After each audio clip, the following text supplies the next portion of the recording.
네. 오늘은 주기도문의 7번째 시간으로 우리 죄를 사하여 주시옵고 우리의 죄를 사하여 주시옵고 라는 말씀을 가지고 주님의 은혜를 나누겠습니다. 우리 주님께서는 이 주기도문의 기도를 통해서 우리에게 죄의 용서를 간구하라 라고 이렇게 말씀하십니다. 성경은 우리가 하나님께 우리의 죄를 자백하면 하나님은 미쁘시고 의로우사 우리의 모든 죄를 용서하시고 사하시겠다라고 약속하셨습니다. 요한일서 1장 9절 만일 우리가 우리 죄를 자백하면 저는 미쁘시고 의로우사 우리 죄를 사하시며 모든 불의에서 우리를 깨끗게 하실 것이요 이렇게 말씀하셨습니다. 그래서 우리가 이 세상을 살아가면서 우리가 날마다 우리의 죄를 주님 앞에 자백하며 죄 용서를 구해야 하는 것입니다. 근데 오늘 본문의 말씀에서는 참 좀 이 기도 앞에 어떤 내용이 있냐면은 우리 본문을 한번 다시 확인해 볼까요? 같이 읽어봅시다. 마태복음 6장 12절 시작. 우리가 우리에게 죄 지은 자를 사하여 준 것 같이 우리 죄를 사하여 주시옵고. 예, 여기서 보면은 그래서 이 우리의 간구 앞에 이런 전제 조건이 달려 있어요. 우리가 우리에게 죄 지은 자를 사하여 준 것 같이라는 문장 때문에 이것으로 인해서 신학적으로도 논란이 좀 있었던 그런 본문이기도 합니다. 여러분, 이것은 마치 우리가 하나님 앞에 죄 용서를 받기 위해서는 다른 사람에 대한 용서가 선행되어야 한다라는 것처럼 이 문구가 우리에게 다가오기 때문이잖아요. 그래서 이 주기도문을 끝마치고 나서 예수님께서 이 14절 이하의 말씀에 보면은 또 이런 말씀도 하셔요. 자, 마태복음 6장 14절로 15절도 같이 읽읍시다. 시작. 너희가 사람의 잘못을 용서하면 너희 하늘 아버지께서도 너희 잘못을 용서하시려니와 너희가 사람의 잘못을 용서하지 아니하면 너희 아버지께서도 너희 잘못을 용서하지 아니하시리라. 예. 그러니까 이게 이런 본문들만 보면은 마치 우리가 먼저 용서를 해야지 하나님이 우리를 용서해 주시는 것처럼 그런 식의 패턴을 이루고 있어서 우리에게 참 의아한 본문이 될 수 있습니다. 어떤 분은 그래서 이것 때문에 주기도문을 하기를 꺼려했다는 거예요. 왜요? 우리가 우리에게 죄 지은 자를 사하여 준 것 같이 우리 죄를 사하여 주시옵고라는 건데 이게 자기가 미워하는 사람이 있는데 도저히 용서가 안 되는데 그러니까 기도를 못 하겠다라는 거죠. 여러분, 그래서 주기도문 할 때마다 우리가 이 구절을 잘 음미해야 됩니다. 여러분, 미움을 그대로 품은 채로 우리가 이 주기도문을 반복한다면 그건 우리에게 득이 될 리가 없죠. 그죠? 우리 신앙에. 예. 그래서 위대한 설교가 중에 한 사람이었던 스펄전은 이렇게 말했습니다. 다른 사람을 용서하지 않으면서 주기도문을 반복한다면 그것은 자신의 사형 판결문을 낭독하는 것과 같다. 그것은 우리가 우리에게 죄 지은 자를 사하여 주지 않는 것처럼 우리 죄를 사하여 주지 마옵소서라고 간구하는 것과 같다. 이렇게 얘기했다라는 거예요, 여러분들. 그래서 이 본문을 우리가 잘 이해해야 되는데요. 우리가 이 본문을 어떻게 이해해야 하느냐 결론부터 말씀드리자면은 저는 이 주기도문을 구원론의 관점에서 볼 때 칭의적인 차원보다는 성화적인 차원에서 이해해야 한다라는 그런 결론을 내립니다. 왜냐하면은 이것이 칭의적으로 해석하면은 본문에 대한 해석이 전혀 안 되기 때문이에요. 칭의적인 개념에서 이 구절을 보게 되면은 우리가 다른 사람을 용서해 준 것 때문에 그죠? 하나님이 그 공로를 인정해서 우리를 용서해 주셔야 된다라는 것이 되거든요. 이건 복음적인 거하고 전혀 관계가 없는 거거든요, 사실은. 보십시오. 여러분, 지금 예수님께서 기도를 가르치시는 대상이 누구시냐 하면은 제자들이에요. 그죠? 이 제자들은 누구냐? 믿는 신자들이라는 거예요. 그래서 이 기도문은 너희가 구원을 얻기 위해서는 이렇게 기도해야 한다라는 기도문이 아니라고요. 구원받은 신자들, 구원받은 제자들을 향해서 주신 기도문으로서 너희가 하나님의 은혜를 입은 백성으로 어떻게 기도해야 되고 어떻게 살아가야 하느냐를 가르치신 기도문이라는 거예요. 그런 차원에서 성화적이라고요. 네. 여러분, 우리 신자의 기도란 철저히 예수 그리스도의 구원의 은혜를 기초로 해서 그 구원의 은총과 사랑을 입은 자들로서 하나님 앞에 그 은혜와 축복에 감사하면서 하나님 아버지께 나가는 친밀한 하나님과의 교제, 기도라고요. 그죠? 그게 기도의 가장 큰 뜻인데 이것이 우리의 공로나 우리의 의를 가지고 하나님께 아뢰는 것은요, 기도가 될 수가 없어요. 그건 기도가 아니에요, 여러분. 그래서 이 구절은 칭의론에 관한 말씀이 아니라 아버지와 우리 아버지 되시는 하나님과의 관계를 맺는 그런 기도문이라는 것을 우리가 먼저 이해할 필요가 있습니다. 그래서 이런 거예요. 그러니까 너희가 참으로 하나님의 자녀가 되었다는 증거가 뭐냐? 너희가 참으로 하나님의 자녀로서 하나님과 올바른 관계를 맺고 살아가는 증거가 뭐냐라고 했을 때 바로 상대를 용서하며 품어주는 그러한 모습 속에서 그것이 가장 명확한 하나님의 자녀란 증거로 나타나게 된다라는 그런 말이 되는 것입니다. 그런데 어떤 학자들은 이것을 구원론의 관점에서 바라보니까 이 기도는 잘못된 기도다. 그건 누가 가르쳐 주신 기도예요? 예수님이 직접 우리에게 가르쳐 주신 기도잖아요. 그런데 이걸 갖고 잘못된 기도라는 것은 예수님이 우리에게 잘못된 기도를 가르쳐 주신 거예요? 그렇게 이해하는 무리들이 있다니까요. 여러분, 왜냐하면 이걸 갖다가 예수 그리스도가 나의 죄를 구속하실 때, 십자가에서 예수님께서 피 흘려 죽으심으로 나의 죄를 구속하실 때 나의 모든 죄가 십자가로 말미암아 완전히 속함을 받고 용서함을 받았다라는 차원에서 이제 그렇게 되는 거예요. 이게 칭의론이죠. 그래서 이 기도는 예수 그리스도로 말미암아 모든 죄가 용서받은 신자가 드릴 기도가 아니다라는 거예요. 대표적인 이 부류가 어디죠? 구원파, 박옥수, 이단, 구원파 이단.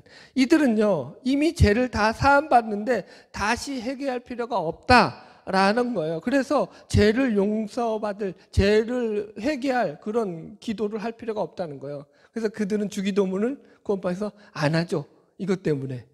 알고 계시죠, 여러분들도? 여러분.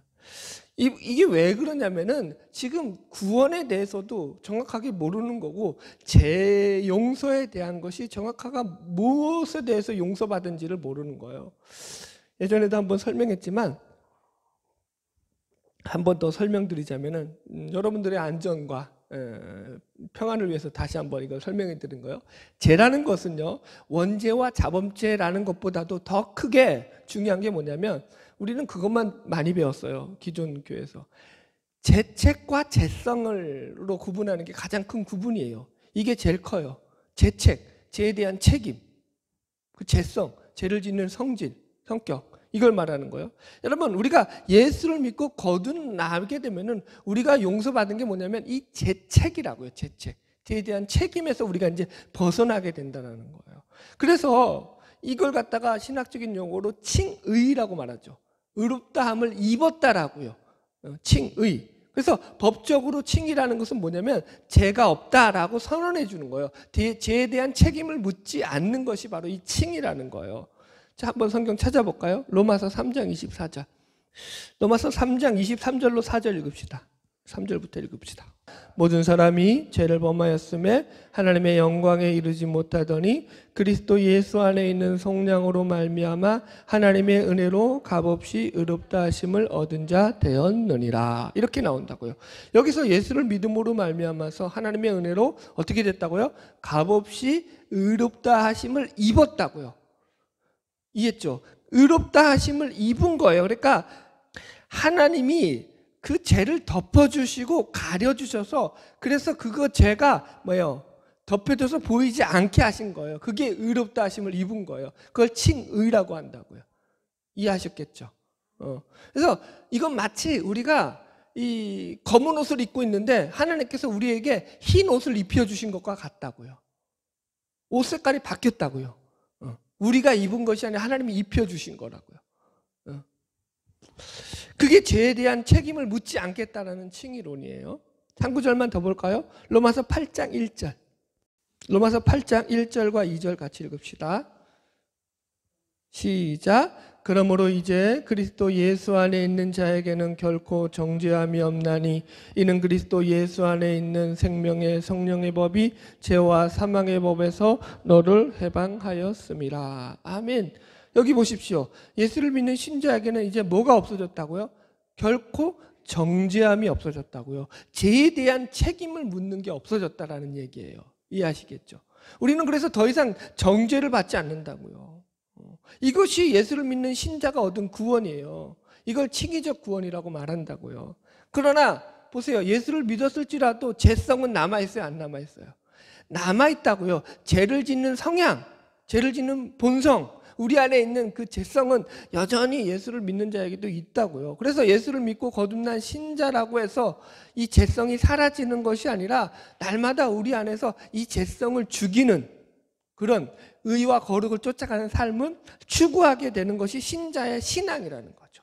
그래서 신자의 현실 속에서 실제로 예수님을 믿었음에도 불구하고 날마다 우리는 죄의 소유과 싸우며 죄를 멀리하는 몸부림을 치는 삶을 살아가야 되더라는 거죠. 예수를 믿었더니 여러분 나한테는 죄가 이제는 얼씬도 안 하던가요? 네? 아니 그러면 예수를 믿는 사람들이 왜 간음죄를 짓고 예수 믿는 사람들이 왜 이혼을 하고 예수 믿는 사람들이 뭘 또 예를 들까요? 왜 사기를 치고 예수를 믿는데도 죄를 진다고요. 착각하지 마시라고요. 죄를 안 짓는 게 아니라고요. 죄가 없어진 게 아니라 죄의 책임을 하나님이 우리에게 묻지 않기 때문에 우리가 천국에 들어갈 수 있는 거죠. 죄가 없어서가 아니라고요. 흰 옷을 입었다고 해서 흰 옷이 여러분 그러면 보세요. 흰 옷을 하나님이 우리에게 입혀주셨어요. 그게 칭의라고 깨끗한 옷을 입었어요. 그럼 그게 안 더러워지나요? 더러워지죠. 살면은 그거 어떻게 해야 돼요? 빨아야죠. 빠는 건 누가 하라고요? 우리가 하라고요. 옷을 입혀주시는 건 하나님이 입혀주시는데 흰 옷을 입혀줬으니까 이제는 쉽게 더러워지니까 빠는 건 너희들이 열심히 빨아 입으라는 거예요. 그게 신자의 구원이라고요. 자, 로마서 7장 22절 한번 읽어봅시다. 바로 밑에 있죠. 로마서 7장 22절 24절까지 시작. 내 속사람으론 하나님의 법을 즐거워하되 내 지체 속에서 한 다른 법이 내 마음의 법과 싸워 내 지체 속에 있는 죄의 법으로 나를 사로잡는 것을 보는도다. 오라 나는 공고한 사람이로다. 이 사망의 몸에서 누가 나를 건져내랴. 아멘. 보세요.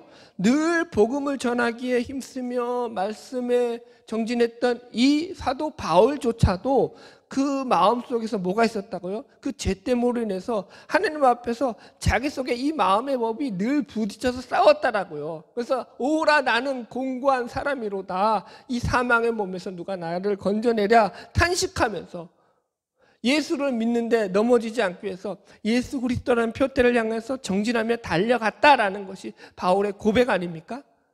신앙이라는 게 그렇다고요. 예수를 한번 믿었다고 해서 그것으로 나는 죽을 때까지 이제는 죄도 안 짓고 나는 그냥 독야청청하리라 이런 법은 없어요. 여러분 성경을 보십시오. 믿는 신자들을 향해서 사도 바울의 서신서들을 보면은 너희들이 이제 예수를 믿었으니까 너희들은 구원받았어. 이제 너희들은 다 완전한 자들이야. 이제 너희들 마음대로 살아도 괜찮아 라고 서신서에 써 있던가요? 그렇지 않죠.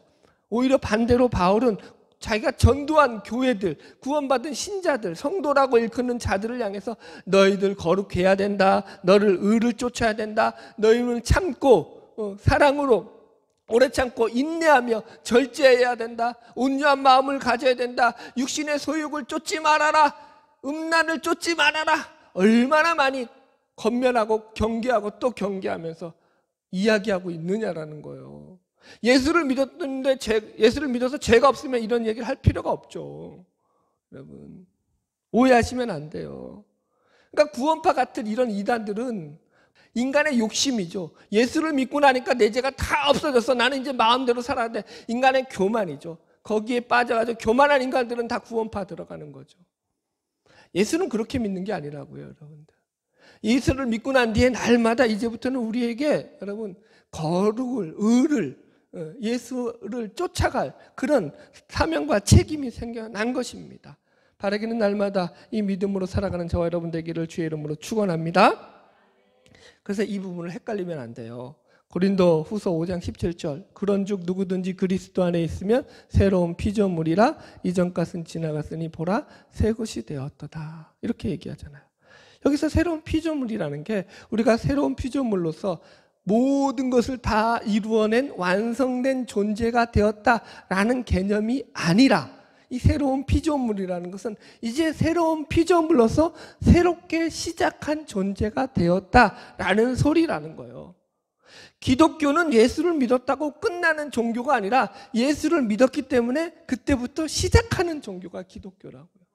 여러분, 이제 영원한 생명의 가치 안으로 들어왔기 때문에 이제는 새로운 피조물로서 참된 가치와 의미를 가지고 살아가야 될 목적이 생긴 존재들이다라는 차원에서 새로운 피조물이라고요. 착각하시면 안 된다고요, 여러분. 여러분, 우리 예수 믿고 나서 여러분 어려움이 많고 힘듦이 많은 것은요, 세상 사람들보다 우리가 더 고귀한 책임과 안목을 가졌기 때문이다라고 우리는 해석해야 한다고요. 쉽게 말하자면은 태릉 선수촌에 국가대표로 들어갔어요. 그러면 국가대표가 됐으면 그때부터는 어떻게 되는 거예요? 죽어라고 이제는 이제 국가의 나라의 명예와 영광을 위해 가지고 목숨 바쳐 이 한 번 바쳐 죽어라고 운동해야 되는 거예요, 여러분. 떨어졌으면 이제는 그렇게 안 해도 되죠. 적당히 하면서 되죠. 그 책임과 그 임무가 막중하기 때문에 거기에 따르는 그런 어려움이라고요. 신자가 그런 어려움을 가진다라는 거예요. 제가 왜 이렇게 장황하게 이야기하느냐 하면은 예수를 믿었는데도 세상 사람들이 하는 말이 뭐예요? 너 예수를 믿었는데 왜 그 모양이냐? 이런 말을 듣잖아요. 여러분, 낙심하지 말라고요. 그런 말에 실망하지 말라라는 차원에서 제가 이 말씀을 드립니다. 저나 여러분이라 예수를 믿어서 그래도 이만큼 잘한 것이다 라고 생각해야 맞습니다. 세상 사람들이 너희도 예수 믿는 사람들 왜 그 모양이냐라고 소리합니다. 그러면은 겉으로 그래 너는 얼마나 잘나서 이렇게 싸우지 마시고 그러면 싸움이 되니까 속으로만 하십시오. 그래 내가 예수 믿어서 이 정도지 내가 예수 안 믿었으면 너는 벌써 한 번에 갔다. 속으로만 그러세요. 속으로만. 제가 부목으로 있을 때 이제 교회가 크다 보니까 저는 이제 신방을 할 때 여러 군데를 돌아야 되니까 신방 기사 권사님이 항상 따라와요. 그래서 봉고를 타고 이제 그 기사 권사님이 운전을 하고 저와 이제 전도사님을 같이 동행해서 신방집을 갔다가 하루에도 여러 군데를 돌거든요. 그렇게 되는데 이제 이 신방 기사 권사님이 이제 우람하신 제가 담당했던 권사님이 남자 권사님인데 덩치도 좋으시고 소시적 젊은 시절에 한 주먹 하셨던 그런 분이신 거예요. 성격이 얼마나 갈갈하시겠어요.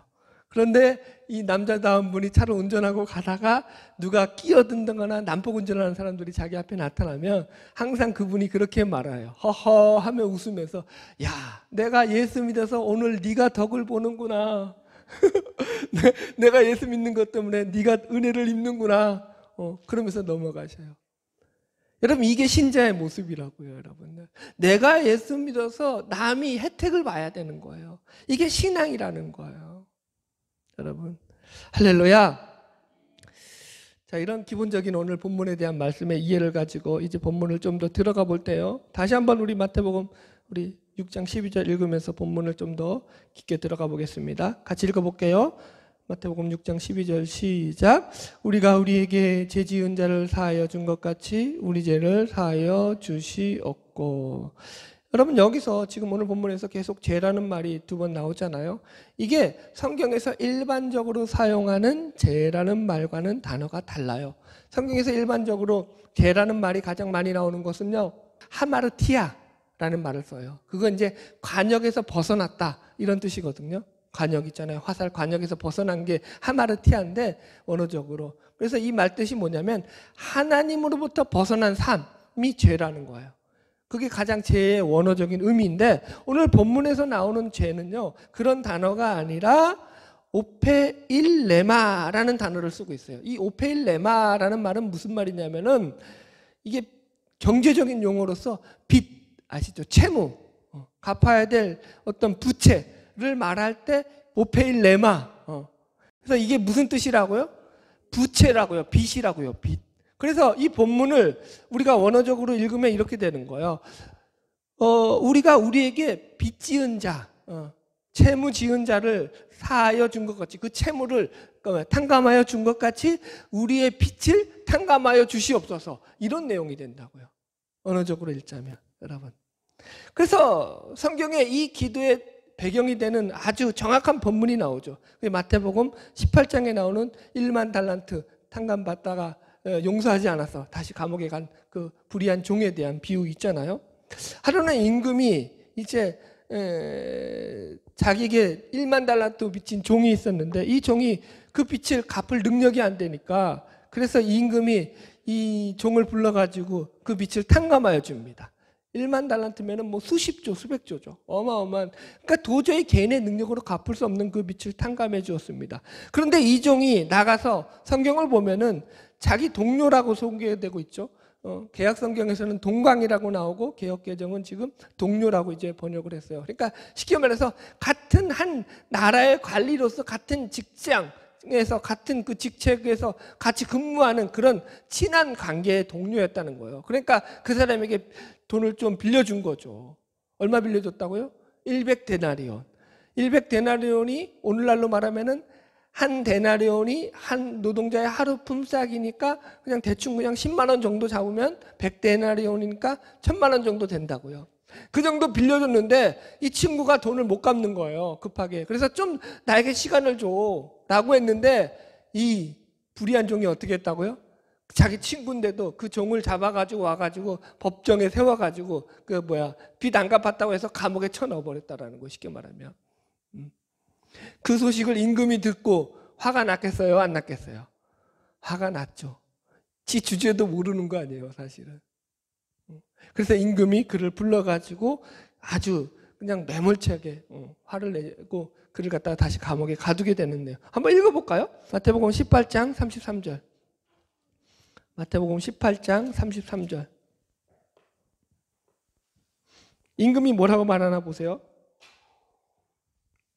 자, 우리 32절부터 읽읍시다. 32절부터 34절까지 시작.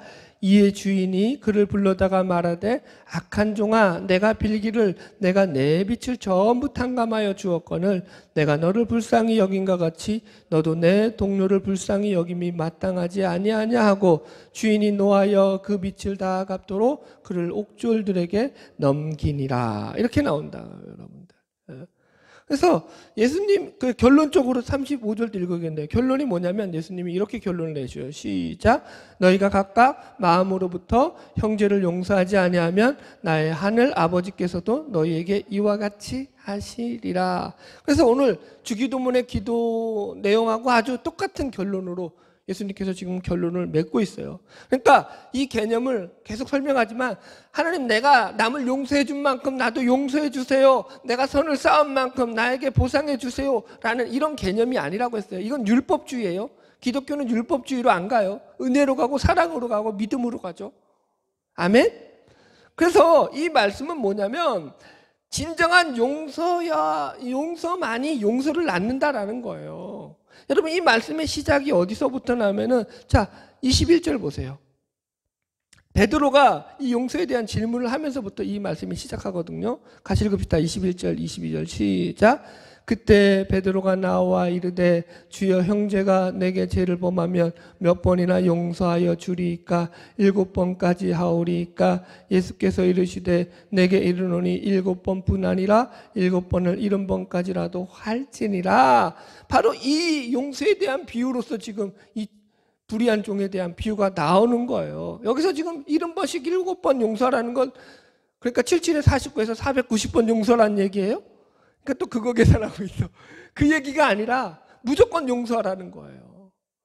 그게 신자라는 거예요, 여러분들. 그러니까 네가 만약에 남을 용서하지 않는다, 그러면 아직까지 너는 용서받지 못한 사람이다 라는 증표가 된다, 이런 얘기예요. 예수를 믿는 가장 큰 고귀한 감격이 뭐냐면은 인간이 달라지는 거예요. 여러분 사람은 변하지 않아요. 여러분도 살아봤잖아요, 여태까지. 사람이 변하든가요? 사람은 절대 안 변합니다. 딱 한 가지 예외가 있죠. 예수를 믿었을 때만 변합니다.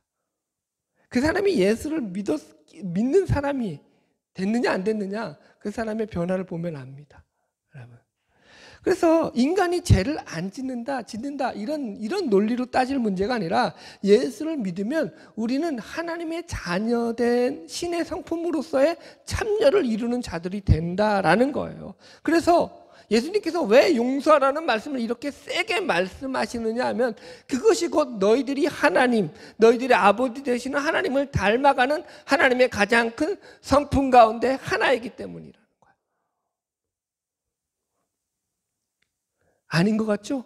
하나님이 나한테 용서 안 해주는 것 같아요? 하나님이 지금 세상을 용서 안 하시는 것 같아요?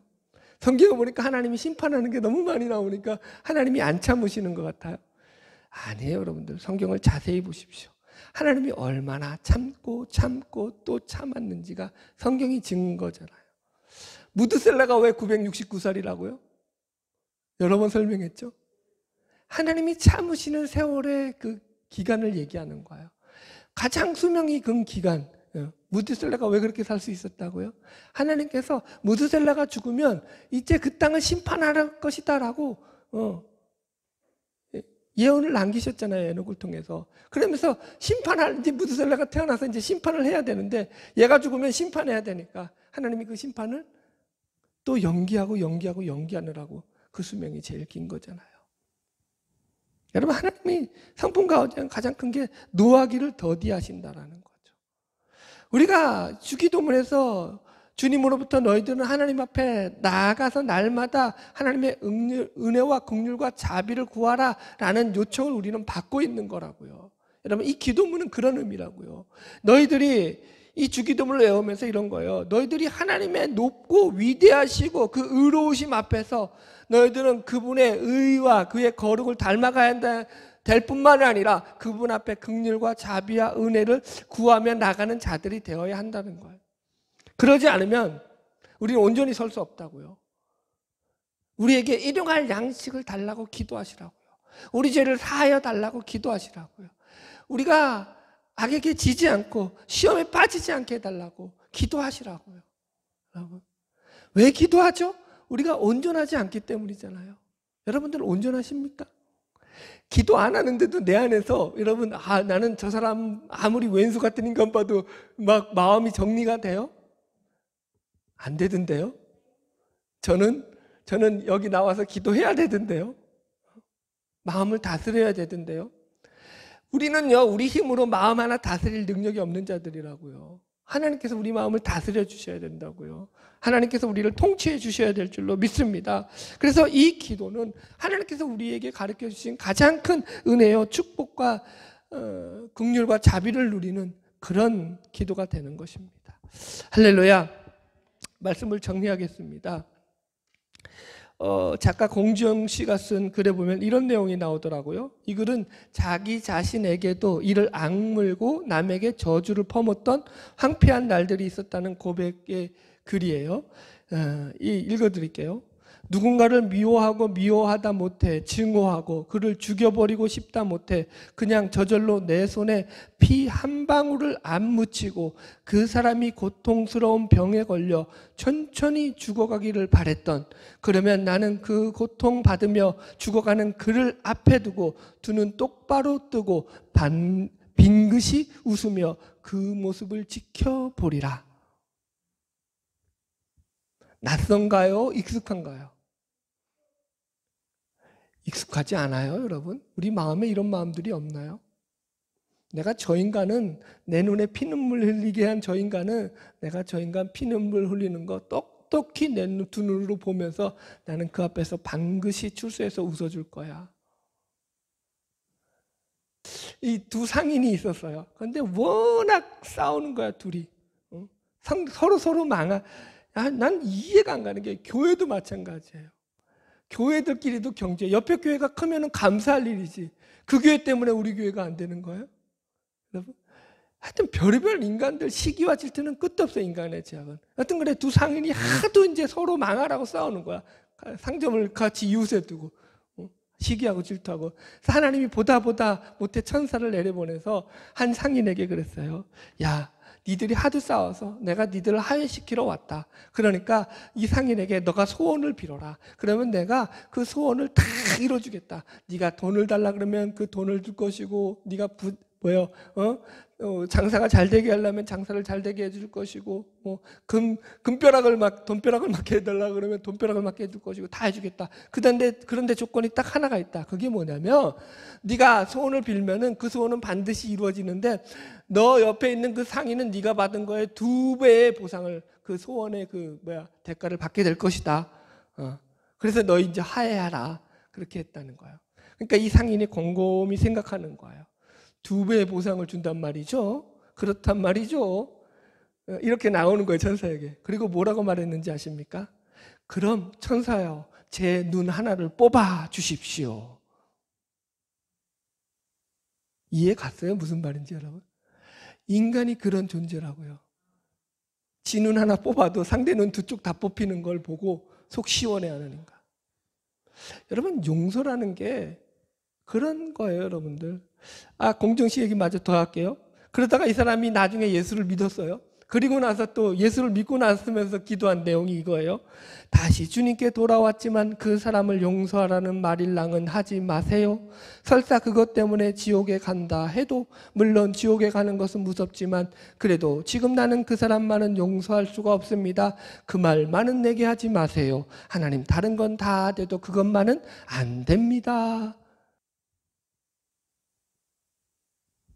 여러분, 예수를 믿지 않는 자연인의 인간에게 용서란 어려운 것이 아니라 불가능하다라는 거예요. 구약의 율법 중에 이런 말씀이 있습니다. 눈은 눈으로, 이는 이로. 왜 하나님께서 이렇게 말씀하셨죠?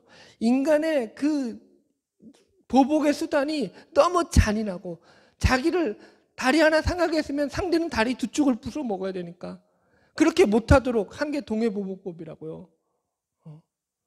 근데 신약에서 예수님은 그걸 더 넘어서셨죠. 뭐라고 말씀하시죠? 누가 네 왼뺨을 때리거든 오른뺨을 돌려대라고요. 여러 번 설명했잖아요. 왼뺨은 어떻게 때린다고요? 오른손잡이가 상대방 왼뺨을 때리면 그냥 이렇게 때리는 게 아니라 이렇게 때린다고요. 이렇게 때리는 건 뭐예요? 완전히 속된 말로 개무시하는 거죠. 상대를 죽이는 거라고요. 오늘 왜 이렇게 흥분했지? 그런데 예수님 뭐라고 하라고요? 오른뺨을 돌려대라. 반대편까지 돌려대라. 그러면 이제 우리는 그거 어떻게 해석한 줄 아세요? 오른편까지 맞고 가서 그거 진단 미끄러가지고 고소하라고. 우린 그렇게 간다고요, 인간은. 여러분, 용서가 우리 안에서 있어요? 여러분, 용서하라는 것이 여러분들 자연인의 마음은 불가능하다니까요. 여러분들 속에서 지금 예수를 믿느냐 안 믿느냐에 대한 그 점검을 지금 이걸로 하시라고요. 용서하라고 하니까 제일 먼저 여러분 떠오르는 사람이 여러분 머릿속에 있을 것입니다. 여러분, 그 사람이 정말 여러분 마음에 미운 사람이에요. 그 사람이 가족이 될 수도 있고 아버지가 될 수도 있고 어머니가 될 수도 있고 남편이 될 수도 있고 아내가 될 수도 있고 자식이 될 수도 있어요. 용서하시라고요. 여러분. 내가 가진 그 의와 내가 가진 그 뭐예요? 마음으로 용서하라는 게 아니에요. 여러분, 용서는요 하나님이 주시는 마음으로 하는 거예요. 내가 용서하지 않으면은요 그 인간 때문에 밥도 안 먹고 잠도 못 자면 안 그래도 우라통이 터지는데 우리는 한국말로 화병이라고 하잖아요.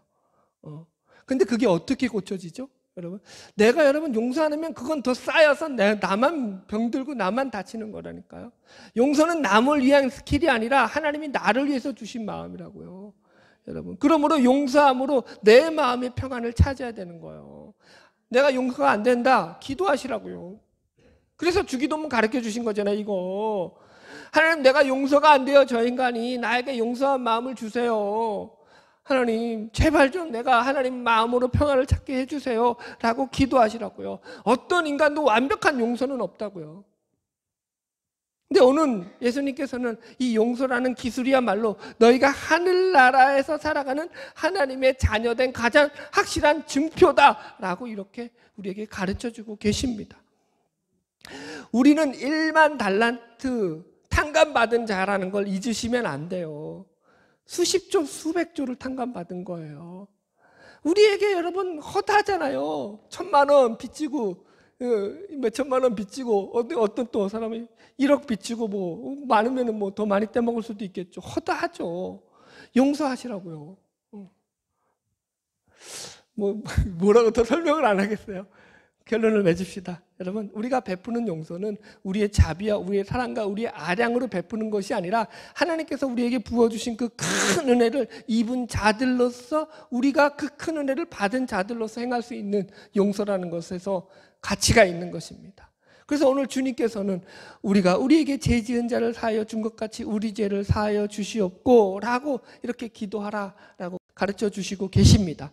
우리는 주님 앞에서 말할 수 없는 은혜와 사랑을 입은 자들로서 그 사랑을 가지고 세상에 나가서 세상에 빛과 소금으로 살아야 될 책임과 의무가 있는 자들인 것을 잊지 마시고, 여러분, 속상하시면 기도하시고 하나님 앞에서 평안을 찾고 은혜를 누리며 나아가는 저와 여러분 되기를 주의 이름으로 축복합니다. 기도하겠습니다.